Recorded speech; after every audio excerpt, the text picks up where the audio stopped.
tragedy. But it was not just his passing that stirred the imaginations of millions. It was the dark legend surrounding his beloved Porsche 550 Spider, ominously nicknamed Little Bastard.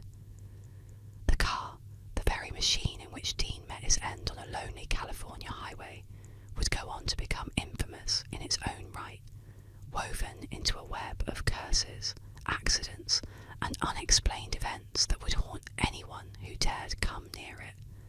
Dean, known for his fascination with speed, had poured his passion into the sleek silver Porsche, a car that felt like an extension of his own persona. Dangerous, alluring, and defiant. Friends warned him about the car, claiming it gave off a sinister aura, but Dean shrugged off their concerns. Some even said they'd had visions of his death behind his wheel. Yet, on September 30th, 1955, as Dean raced down Route 466, Little Bastard met its fate, colliding with another vehicle in a brutal accident that killed him instantly. But while Dean's life ended that day, the story of Little Bastard had only just begun.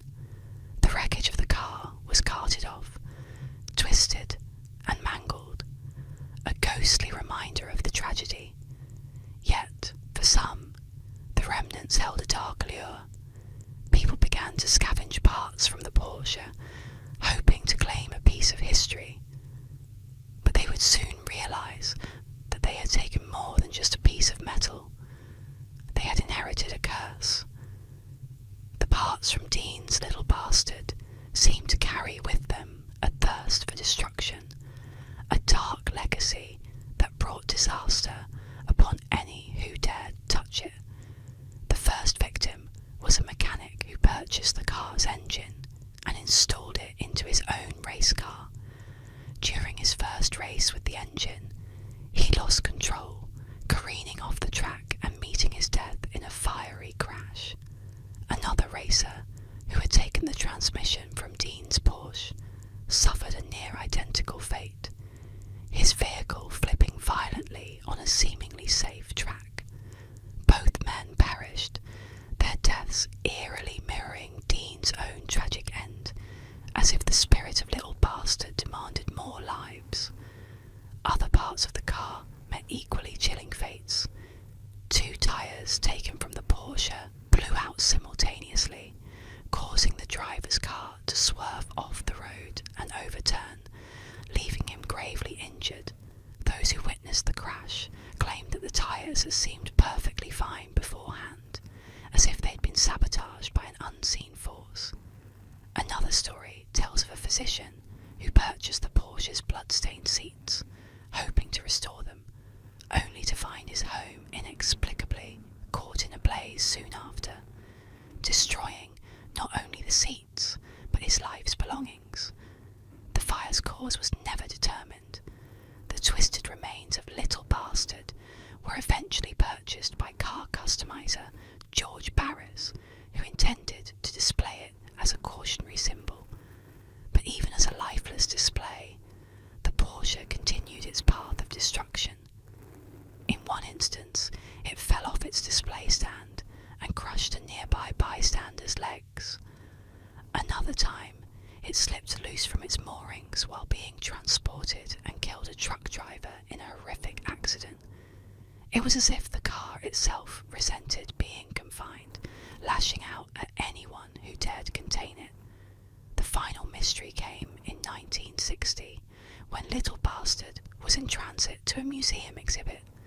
Somewhere along the journey, the cursed wreck simply vanished. No one could account for its disappearance, and to this day, Little Bastard remains lost, its twisted metal and dark history dissolved into thin air. Rumours abound, with some believing the car escaped to fulfill its unholy mission, others saying it was buried to rid the world of its curse, and a few even speculating that it reappears now and then, hidden in a collector's vault, waiting to be unleashed once more. The tale of Little Bastard endures, an urban legend of fear and fascination. For those who hear it, there's an uneasy question. Could a machine be haunted, possessed by the spirit of its past? On the windswept shores of Cape Henlopen State Park, where the Atlantic whispers ancient secrets to the rugged cliffs, there prowls an eerie phenomenon known as the corpse light. To the untrained eye, it might appear a beacon of safety, a lighthouse guiding weary travellers home. But to those familiar with its cursed history, it is a harbinger of doom, a deceptive glow that leads only to despair and death. The legend of the corpse light began in the fog-laden nights of the 18th century, a time when smugglers and pirates frequented these waters, weaving through the treacherous shoals and hidden reefs. It is said that one fateful night, a band of smugglers, heavy with illicit cargo, spied a light gleaming through the dense fog. Believing it to be the lighthouse, they steered their vessel towards it, hearts light with relief. But as they drew closer, the light mysteriously vanished, leaving them to the merciless embrace of the rocks. The ship was shattered, swallowed by the hungry sea, and all hands were lost to the depths. From that night on, the corpse light appeared sporadically, always to unsuspecting sailors, its ghostly glow a false promise of safety. Tales spread of a spectral lantern held aloft by a shadowy figure clad in the tattered remnants of colonial garb, doomed to forever reenact his treachery. Some whispered that he was the spirit of a lighthouse keeper who had conspired with pirates, others that he was a wronged sailor, seeking vengeance against those who sailed these cursed waters. Local folklore insists that to see the corpse light is an omen of impending disaster. Fishermen refuse to set sail if the light is seen, and sailors mutter prayers when passing the cape after dusk. It's not just the beacon that terrifies them, but the sudden cold that seeps into the bones at its sighting, and the inexplicable malaise that descends upon the beholder. On stormy nights, when the thunder rolls and lightning illuminates the sea, the corpse light dances across the waves, elusive and taunting. Some brave souls have tried to follow it, to uncover its origins or end its spectral wanderings, yet none have succeeded, and many have not returned, their fates whispered in hushed tones in the local taverns. The corpse light remains one of the most chilling legends of Cape Henlopen, a reminder of the sea's dark power to enchant and ensnare. It continues to haunt the coastline, a phantom lighthouse that guides not to safe harbour, but to a watery grave, its mournful light a testament to the souls it has claimed. Tonight we journey to Iowa City, where the eerie legend of the Black Angel awaits. Let the mysterious tale of this cursed statue guide you into a peaceful and restful sleep. The Black Angel is a haunting urban legend centered around a statue in Oakland Cemetery, Iowa City. The statue, standing over 8 feet tall, was erected in 1912 to mark the grave of Teresa Feldovert, a woman of Czech descent.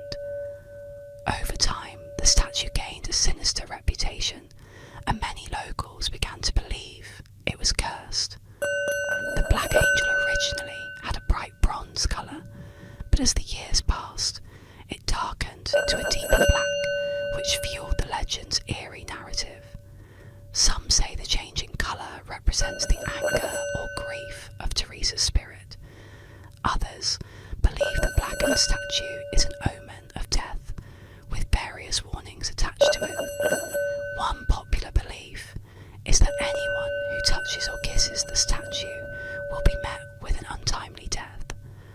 Another variation claims that those who look directly into the angel's eyes at midnight will be cursed. The statue's mysterious appearance, combined with its dark colour and imposing presence, has made it a popular site for paranormal enthusiasts and thrill seekers. Many visit the legend, while others keep their distance, unwilling to risk the supposed curse. Though the Black Angel story is rooted in local folklore, the real cause of the statue's discoloration is simply weathering and oxidation of the bronze. Despite this, the legend remains a captivating part of Iowa City's history, continuing to intrigue and frighten those who hear it. Whether cursed or not, the Black Angel stands as a reminder of how myths can grow around even the most ordinary objects.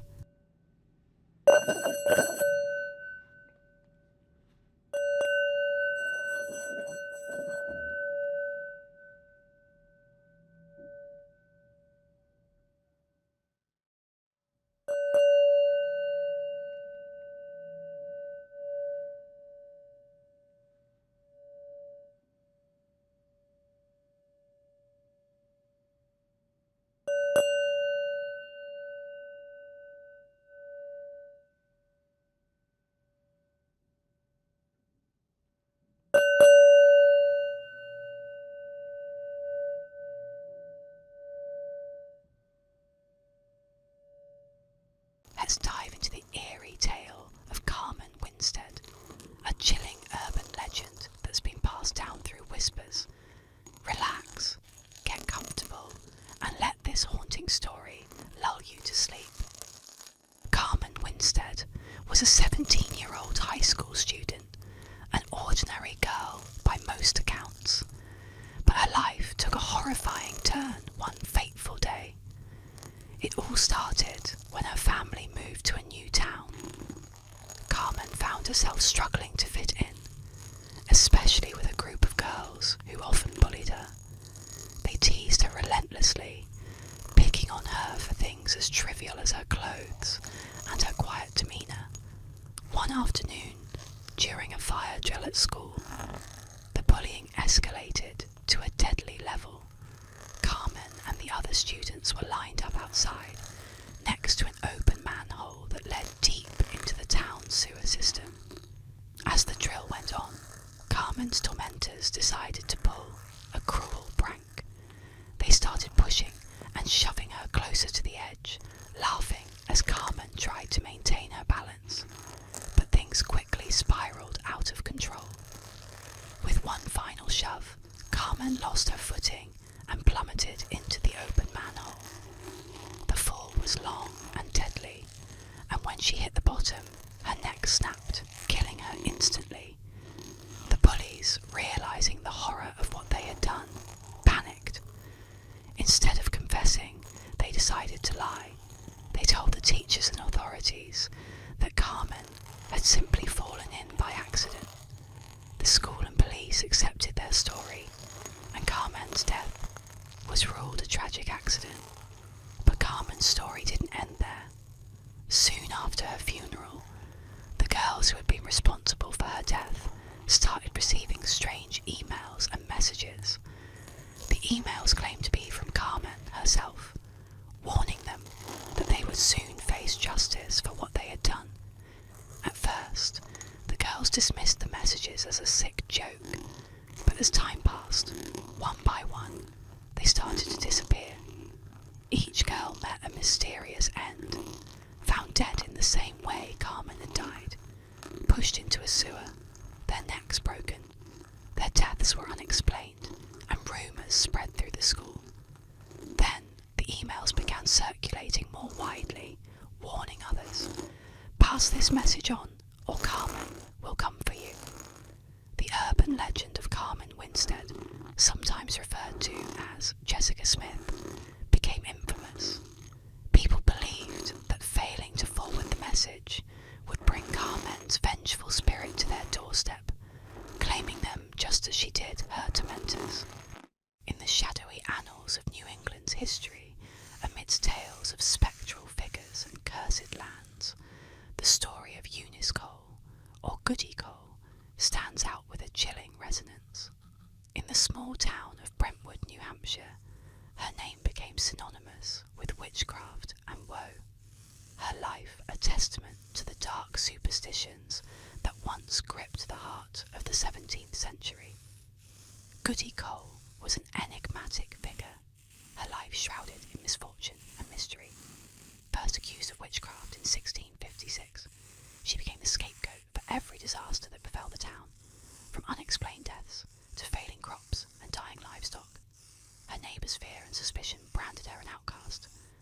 been touched by the devil himself.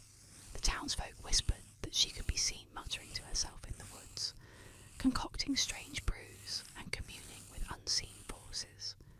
Children dared each other to peek through her dimly lit windows, only to flee in terror at the sight of her shadowy form bending over a flickering flame. It was said that she cast curses with a glance and summoned storms with a wave of her gnarled hands. Her repute as a witch grew so dire that in 1673 she was accused once more. This time, the evidence was more damning, the fear more palpable. They dragged her before the court, her eyes blazing with defiance as the charges were read. Found guilty, she was sentenced to imprisonment, her final years spent in the cold, dark confines of a cell, where she was left to languish, forgotten by all but those who feared her curse. But death did not bring Goody Cole peace. The town, eager to rid itself of her malignant influence once and for all, buried her in an unmarked grave at the edge of the cemetery. They drove a stake through the heart of her plot, a grim ritual to prevent her tormented spirit from rising and haunting them. Yet this act only solidified her legend, and it was said that her spirit lingered, malevolent and vengeful. To this day, eerie occurrences in Brentwood are often whispered to be the workings of Goody Cole's restless ghost.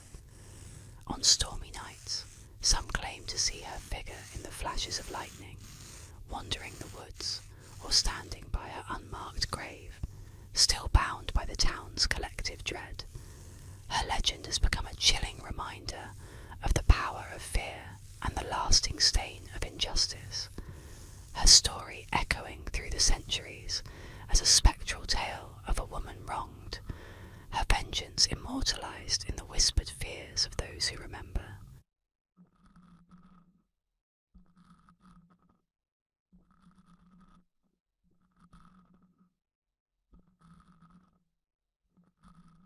Tonight, let me guide you into the shadows of ancient Spain, where the chilling legend of the Castilian lisp unfolds. Relax, close your eyes, and let the whispers of history lull you to sleep. In the dark corners of Spain's forgotten history, a chilling tale has lingered for centuries, whispered among locals and passed down from generation to generation. Is the legend of the Castilian lisp, a haunting story that, while discredited by scholars, continues to send shivers down the spines of those who hear it. Long ago, in a time when kings ruled with an iron fist and the boundaries between myth and reality were blurred, there was a king unlike any other. His name has been lost to the shadows of time, but his affliction, an unmistakable lisp, would echo across Spain, leaving a trail of fear and confusion in its wake. The king's speech was strange, almost inhuman, as though something had cursed his very words. His voice carried an eerie sibilance, a sound that cut through the air like the hiss of a snake. The court, terrified of the king's wrath, dared not speak of his speech defect, but whispers of dark magic and ancient curses spread beyond the castle walls, infecting the imagination of the populace. It was said that the king's lisp was no mere quirk of speech, but the result of a sinister pact made with forces beyond this world. Some claimed he had bargained with a demon for power, and in return his tongue was twisted, forcing him to speak in a way that no one else could. Others believed that a vengeful witch had cursed him, condemning his voice to forever sound as though it were tethered to the underworld. As the legend goes, the king was a man of great influence, and no one dared to correct his speech. Instead, out of fear, the courtiers and nobles began to mimic the king's pronunciation. His strange lisp spread like a disease, infecting the tongues of those who sought to curry favour with the crown. Soon, it was said, the entire kingdom spoke as their king did, their voices carrying the cursed sound of the thief.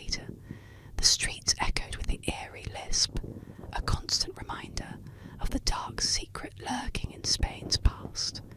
Children grew up speaking the language of the damned, unaware of the malevolent forces that had shaped their words. Though historians have debunked this tale as pure fantasy, the legend persists, a chilling reminder of how even the most benign of sounds can carry with them the weight of a curse. The next time you hear the soft hiss of a theta in Spanish speech, remember the tale of the cursed king and wonder what dark power still lingers behind the sound. Tonight, we journey to Iowa City, where the eerie legend of the Black Angel awaits. Let the mysterious tale of this cursed statue guide you into a peaceful and restful sleep. Black Annis, also known as Black Agnes or Black Anna, is a chilling figure in English folklore, described as a terrifying hag with a blue face, sharp iron claws, and a fierce hunger for human flesh. She lurks in the shadows, waiting for the perfect moment to strike. According to the legend, Black Annis once lived in a cave in the Dane Hills near Leicester, which she is said to have carved out herself using only her iron claws.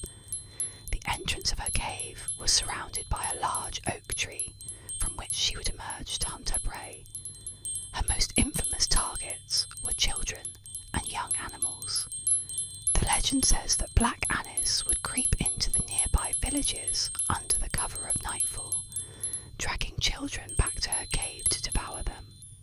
She would skin her victims and hang their hides on the branches of her oak tree, using them to make clothing for herself during the harsh winters.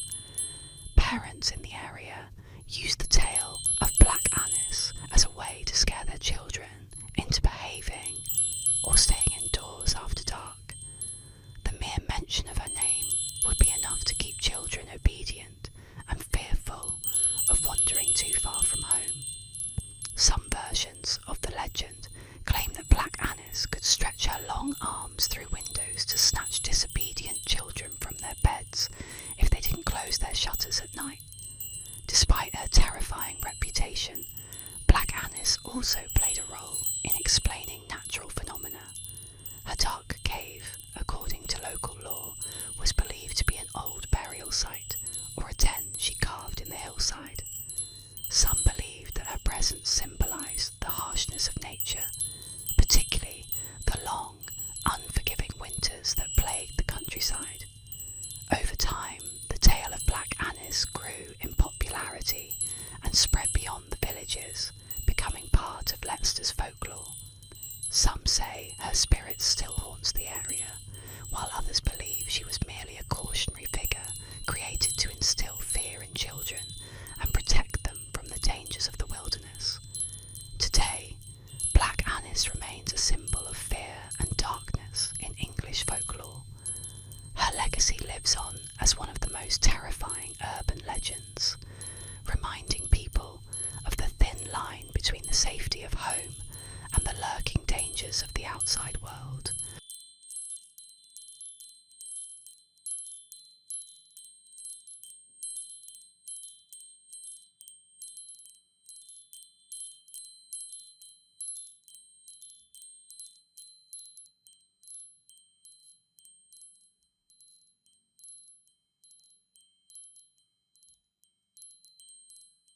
Relax and unwind as we delve into the eerie tale of the Buckley family, an urban legend shrouded in mystery. Let the chilling story guide you gently into a deep, peaceful sleep. The Buckley family urban legend revolves around a chilling photograph of two children who reportedly murdered their mother on Halloween night. The story begins with the discovery of an old, grainy, black and white photo found in an abandoned house, showing a young boy and girl standing side by side. At first glance, the picture seems innocent, but upon closer inspection, there's something unnerving about the children's blank expressions. The story behind the photo is far more sinister. According According to legend, the Buckley family lived in a quiet neighbourhood in the 1950s. On Halloween, the two Buckley children, who were around 10 and 12 years old, brutally murdered their mother in cold blood. They supposedly planned the murder for weeks, waiting for the perfect night when no one would suspect their horrific intentions. Some versions of the tale say the children wore Halloween costumes to hide their identities, making it harder for the neighbours to realise the terrible act they had committed. After killing their mother, the children left her body in the house and calmly walked outside as if nothing had happened. When the authorities arrived, the children were found sitting on the porch, eerily silent, still wearing their costumes, their hands stained with blood. The photograph that surfaced after the incident is said to have been taken moments before or after the murder, capturing the children in their eerie calmness. Some believe the image was discovered by the police as part of their investigation, while others say it was found years later in the abandoned Buckley house, where the children had been left to live after the tragedy. The whereabouts of the children after the murder remain unknown, adding to the mystery and fear surrounding the story. Over time, the Buckley family legend became a popular urban myth, with various retellings on online forums and in ghost story circles. The photograph itself has become a symbol of fear, said to be cursed. Anyone who gazes at it too long or too often experiences terrible nightmares, or even worse, finds themselves drawn into the same darkness that consumed the Buckley children. The Buckley family tale continues to be passed down as a reminder of the horrors that can lurk behind seemingly innocent faces, forever leaving a haunting impression on those who hear it.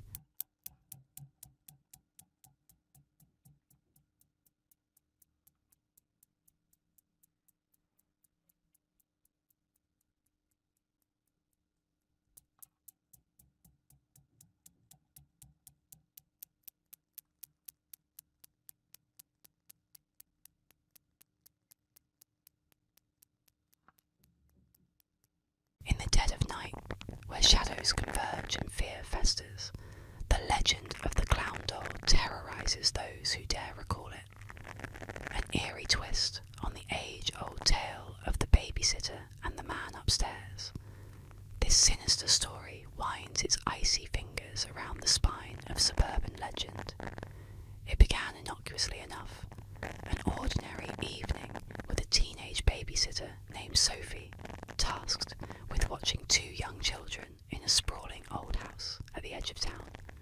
The parents had gone out for a rare night on the town, leaving Sophie in charge, the TV the only light flickering against the growing darkness outside. As the night wore on, Sophie put the children to bed and settled into the living room to await the parents' return. It was then she noticed a clown doll sitting in a rocking chair across the room. Its painted face was frozen in a too-wide grin, eyes glassy and unblinking, staring directly at her with an intensity that prickled the back of her neck. She tried to dismiss it as just another odd toy, but its eerie presence filled the room with an oppressive air. Unease twisted into dread when she received a phone call from the children's father, checking in. Mentioning the clown doll to him, she joked nervously about how creepy it was. Silence stretched on the line for a moment before the father's voice, now tense and urgent, pierced the quiet. "Listen to me carefully," he said. "Take the children and go to the neighbour's house immediately. We don't have a clown doll." The line clicked dead as panic surged through Sophie. Seized by terror, she raced upstairs to the children's room, her heart hammering in her chest. Bursting through the door, she found the children sleeping soundly, unaware of the nightmare unfolding. Without a moment to spare, she bundled them up and fled into the night, the cold air biting at her skin. Police arrived at the scene to a gruesome discovery. The doll was no toy, but a murderer dressed as a clown, hidden in plain sight among the children's toys. The house's back door showed signs of forced entry. The intruder had been inside all along, his disguise part of a macabre plan. This harrowing incident spiralled into an urban legend, whispered at sleepovers and retold at Halloween, a cautionary tale of the sinister lurking in unsuspecting places. To this day, the story of the clown doll serves as a chilling reminder that not all is as it seems, and sometimes the true monsters wear the faces of our deepest fears.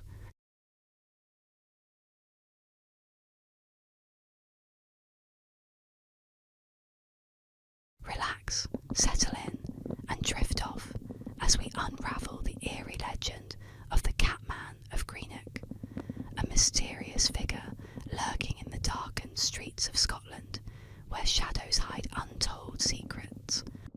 In the darkened streets of Greenock, Scotland, a sinister legend lurks in the shadows, a tale whispered since the 1970s.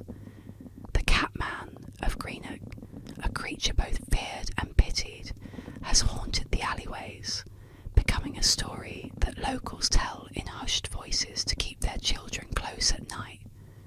The Catman was said to be human once. No one really knows his name, nor what series of cruel misfortunes led him to crawl through the gutters, scavenging to survive. They say he emerged from the forgotten corners of society, driven by desperation, until his body took on a twisted, primal state. His skin is pallid, coated with grime and dirt, his eyes sunken, but glinting with an animalistic gleam. The Catman scuttles along the alleys and underpasses, always staying close to the ground, moving with an unsettling feline grace.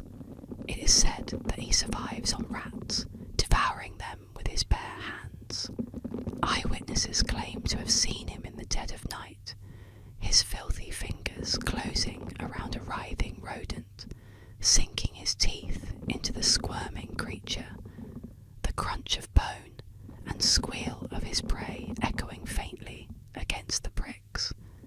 The very sight of it sends shivers down the spine, a glimpse of a forgotten human reduced to something almost feral. Yet, it's not just the rats that keep the Catman company. Rumours tell of a colony of wild cats that live alongside him, creatures drawn to him by some inexplicable bond. They say he cares for them, shares his meals with them, and they, in turn, protect him. A grim pact between the lost and the forsaken. Locals swear they've seen him surrounded by these creatures, his bony hands stroking their mangy fur as if they were his only family. To some, he's become a twisted guardian of the alleyways, a protector of the stray and forgotten. People say if you wander the outskirts of Greenock at night, you might just catch a glimpse of him, eyes glowing like those of the wild cats, staring from the shadows. The bravest claim to have seen his crooked silhouette crawling across the ground, always close to his feline companions. Some who have dared to approach say they've heard him hiss, a low, guttural warning, more animal than man. No one knows where the Catman sleeps, or if he ever does. He vanishes with the sunrise, retreating to some dark hole beneath the streets, leaving only unease in his wake. To see the Catman of Greenock is to witness a living nightmare, a reminder of how close we all are to the edge of something monstrous, something forgotten, something no longer entirely human. We journey into the misty woods of Bradley, where the sorrowful spirit of the Black Lady roams. Let her quiet footsteps guide you into a peaceful, restful sleep. The Black Lady of Bradley Woods is a haunting figure from English folklore, said to roam the dark and mysterious woods near the village of Bradley in Lincolnshire.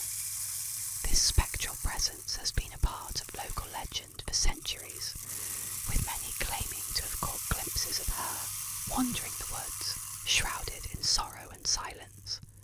Described as a tall, slender woman, dressed entirely in black, the Black Lady is most often seen wearing a long, flowing cloak with a hood that covers her face. Her appearances are always marked by an overwhelming sense of sadness and grief, as if she is forever searching for something or someone lost. Her skin is pale, and her eyes, when visible, are filled with an eternal sorrow that seems to pierce through those who encounter her. According to the most well-known version of the legend, the Black Lady was once a young woman during the medieval period who lived happily with her husband, a soldier, and their newborn child in a cottage near the woods. However, her peaceful life was shattered when her husband was called away to fight in the wars. Days turned into weeks, and weeks into months, but he never returned. Then, one tragic night, a group of soldiers reportedly attacked the village, killing many and abducting the young woman's child. Devastated by the loss of her family, the young mother wandered the woods, searching endlessly for her child, until her grief consumed her, and she eventually perished. From that moment on, her restless spirit is said to have remained bound to the woods, eternally searching for her lost baby. Locals claim that the Black Lady appears most often on misty evenings, her figure emerging from the shadows of the trees. Some say she will ask passers-by if they have seen her child, while others report that she simply stares, lost in her grief, before vanishing back into the darkness. Over the years, the legend of the Black Lady has served as a cautionary tale for children, warning them to stay away from the woods after dark. While many are skeptical, there are still those who believe in her presence, and stories of sightings continue to circulate. Whether real or imagined, the Black Lady of Bradley Woods remains a symbol of deep sorrow and eternal longing. Her tragic story lingers in the minds of those who hear it, casting a shadow of mystery and sadness over the quiet village of Bradley.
We dive into the unsettling tale of the colander lie detector, a strange and eerie urban legend.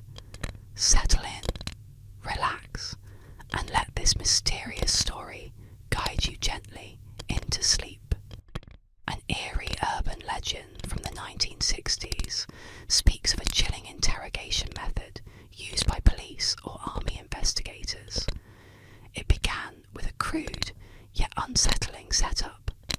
A colander, typically used for straining pasta, repurposed into a nightmarish piece of equipment.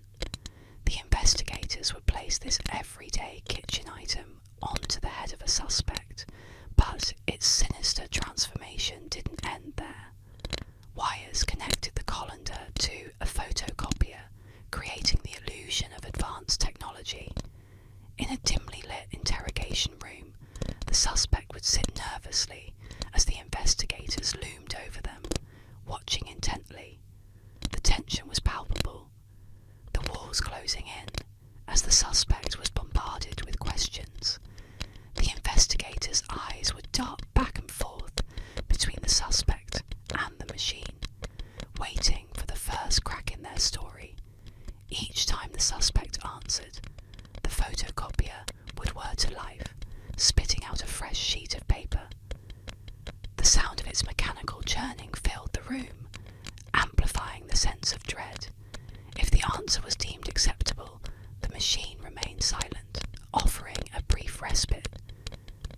But if the investigators found the response suspicious or dishonest, the copier would hiss and clunk, printing a single sheet with a damning message: "He's lying." The effect was immediate. Suspects, already frazzled and scared, would crumble under the pressure of the so-called lie detector, convinced that the colander was exposing their every falsehood. They couldn't know that it was all a cruel trick. The investigators manipulated the machine, not through science or technology, but through psychological warfare. The power of suggestion turned the colander and photocopier into terrifying tools, blurring the line between reality and fiction. Some say the interrogators used this method for years, laughing behind closed doors at how easily their victims were broken by the sight of a kitchen utensil on their head. But as with any legend, the line between truth and myth is thin. Stories began to circulate of suspects who couldn't handle the pressure, of minds unravelling as they became trapped in a game where the stakes felt life or death. Whispers of the colander lie detector persist, and while it's easy to dismiss it as a bizarre tale from the past, one can't help but wonder if, somewhere in a dark corner of the world, the machine is still being used, waiting to catch its next victim in its web of fear and deception. Let's drift into the eerie whispers of Eastern Europe, where a mysterious black car roamed the streets, haunting, silent, and deadly. Welcome to the legend of the Black Volga. The Black Volga is an urban legend that circulated in Eastern Europe, especially during the 1960s and 1970s. It centres around a mysterious black Volga limousine that was allegedly used to abduct people, particularly children. According to the legend, the car would appear suddenly on quiet streets, driven by unknown figures, often described as government agents, priests, or even supernatural beings like vampires or the devil himself. The rumours varied from region to region, but one constant remained. Anyone who saw the Black Volga or came too close to it would disappear without a trace. In some versions, the victims were taken for organ harvesting, while others claimed they were used in bizarre occult rituals. Children were the most common targets, vanishing after being approached by the ominous vehicle, leading to widespread fear among parents. Some believed the kidnappings were part of a larger government conspiracy, while others suspected that foreign powers or even secret societies were behind the abductions. The vehicle itself, typically a black Volga, Gazi 21 or Gazi 24, became synonymous with fear. The dark windows, the eerie silence as it moved, and the inability to identify the driver or passengers added to the sense of dread. In some accounts, the Volga had red curtains, horns, or other demonic features. The myth grew as people claimed to see the car speeding through the neighbourhoods or lurking near schools and playgrounds. Although there is no substantial evidence to support these claims, the Black Volga legend played into the anxieties of the time, when people lived under oppressive regimes and feared the unknown. The cold, controlling nature of Soviet rule, combined with with stories of disappearances fueled paranoia. The legend of the Black Volga became a way to explain the unexplainable. A person goes missing, and the car was blamed. Over time, the story evolved and spread beyond Eastern Europe, becoming part of a broader tapestry of urban legends. Though the panic surrounding the Black Volga has faded, it remains a chilling reminder of how fear can drive communities to believe in the darkest of tales.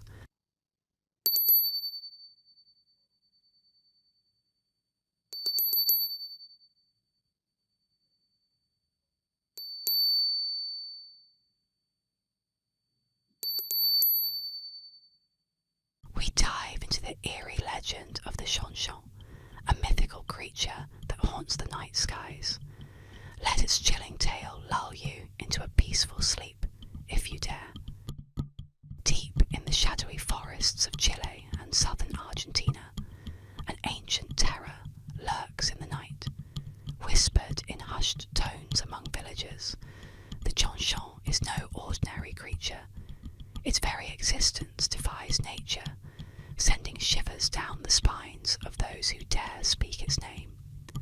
Legend has it that the Chonchon is not a bird, but a cursed being, a sorcerer who has performed a dark ritual to transform into this horrifying creature. In the dead of night, the sorcerer's head detaches from its body, sprouting enormous wings from the ears. Blood-curdling cries, like the screams of 1,000 tormented souls, signal its arrival. The sound, known as tutu, chills the air, forewarning death for anyone who hears it. They say the Chonchon soars through the night skies in search of prey, gliding silently above the rooftops of unsuspecting villages. Those unfortunate enough to cross its path rarely live to tell the tale. It is said that the Chonchon can slip into homes undetected, like a whisper on the wind, draining the life force of its victims, leaving them pale and hollow by dawn. Those who survive its attack are left forever haunted, their minds shattered by the encounter. Many have tried to catch a glimpse of the Chonchon, but only a few ever return from their hunts, and those who do are never the same again. Their descriptions are fragmented, as though the horror of what they witnessed burned itself into their minds.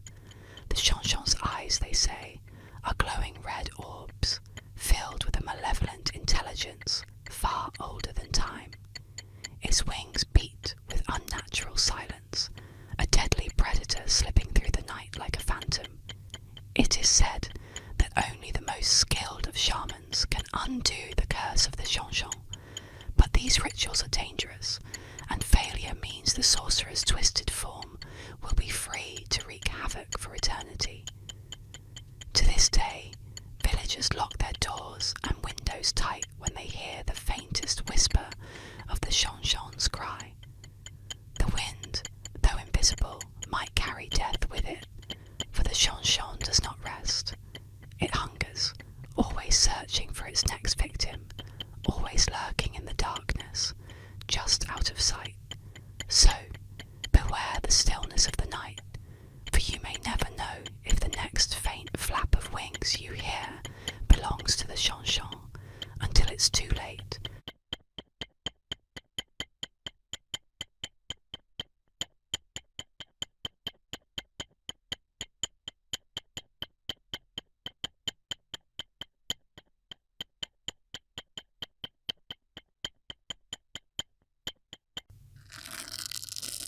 Welcome to our soothing journey into the mysterious world of urban legends. Tonight, we'll explore the haunting tale of the Brown Lady of Raynham Hall, a story that whispers through the ages. The Brown Lady of Raynham Hall is one of the most famous ghost stories in England, originating from the picturesque Raynham Hall in Norfolk. This legend captures the imagination of those fascinated by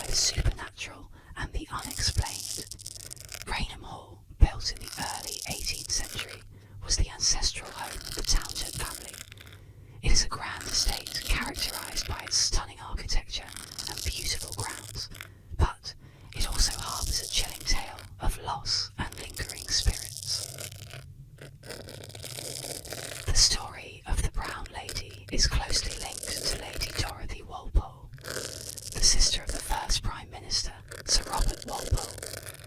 It is said that she married Charles Townshend, a man known for his volatile temperament.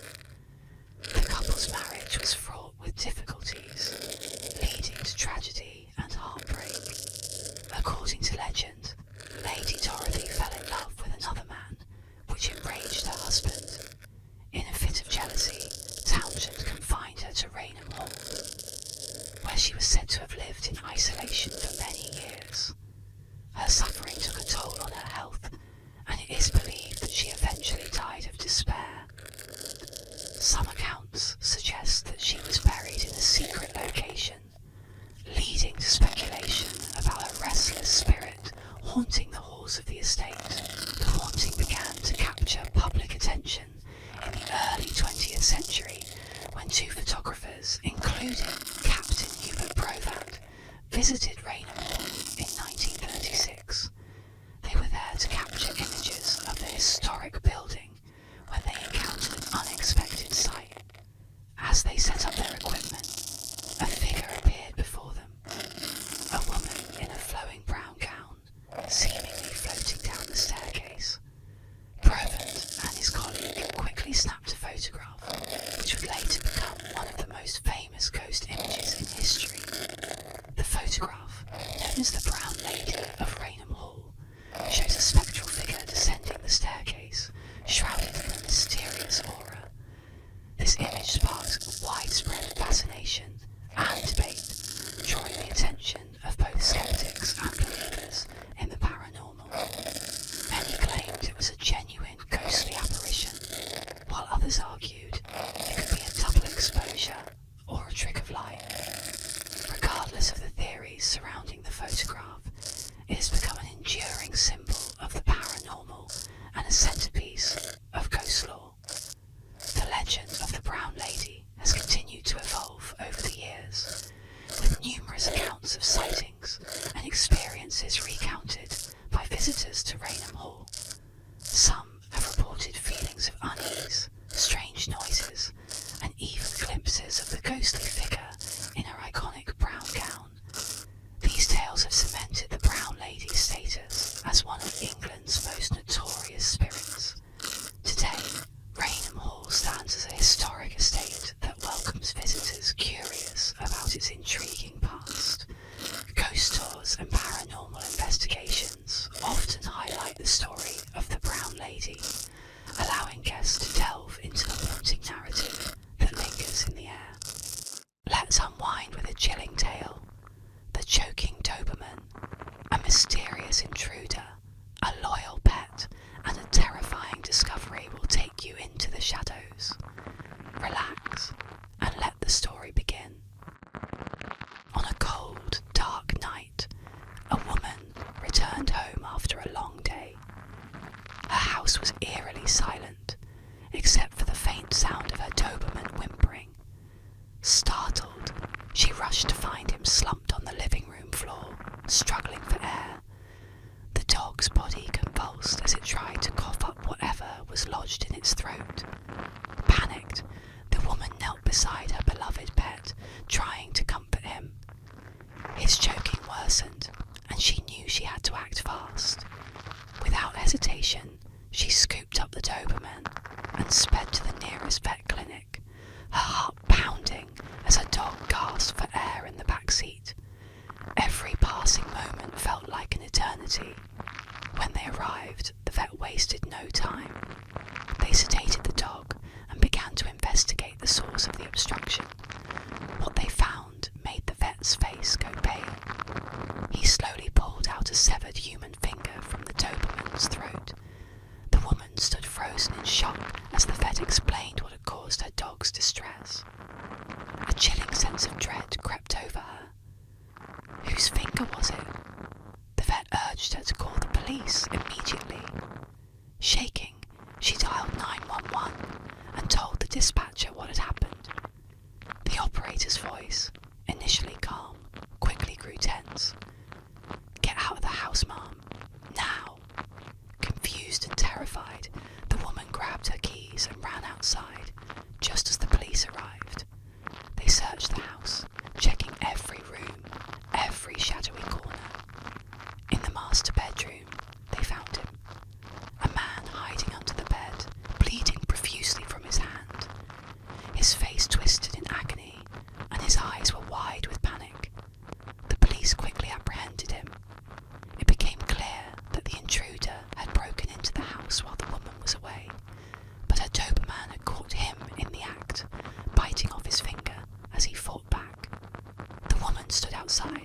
staring at the house that had once felt like a sanctuary. The image of her brave dog choking on that grotesque finger replayed in her mind. Her blood running cold.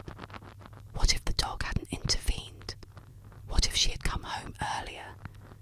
Those questions lingered, gnawing at her sanity, long after the intruder was taken away. The dog, her loyal protector, had saved her life, but at a horrifying cost.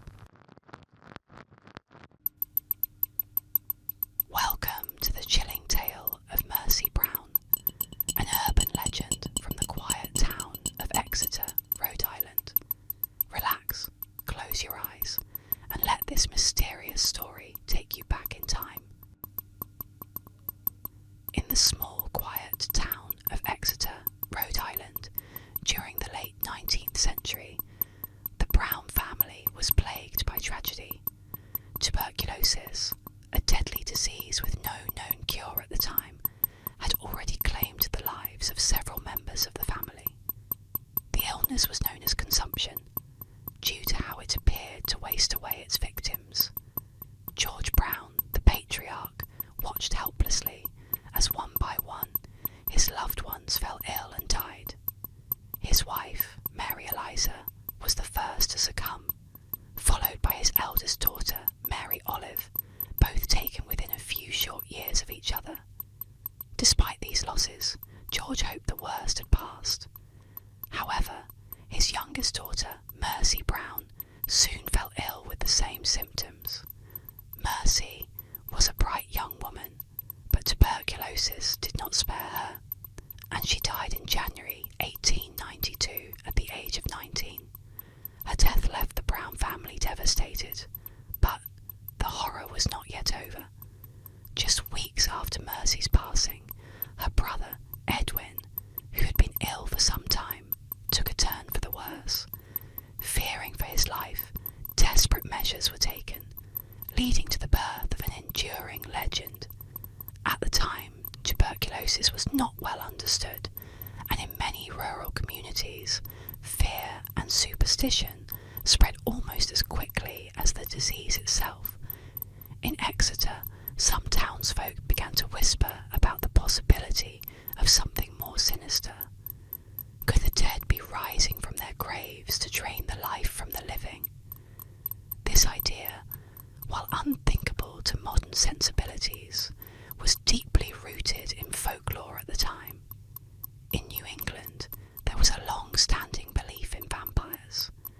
Though these vampires were not the glamorous creatures of Gothic fiction, but rather the restless dead rising from their graves to consume the life force of their living relatives. George Brown, despite being a practical man, was persuaded by his neighbours to exhume the bodies of his deceased family members, hoping to find the cause of Edwin's worsening condition.